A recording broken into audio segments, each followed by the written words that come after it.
करीत होतो चाकरी, उष्ट्यावरती जगत आलो कुणाला नव्हती नोकरी.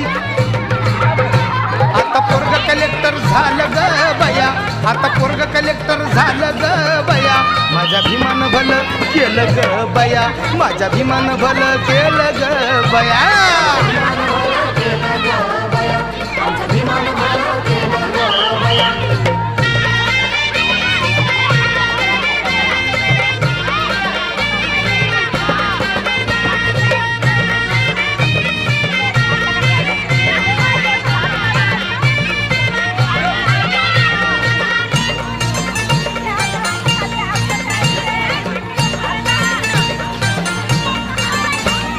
बायांचं तर भलतच हाल, नव्हती कशाची मुभाग.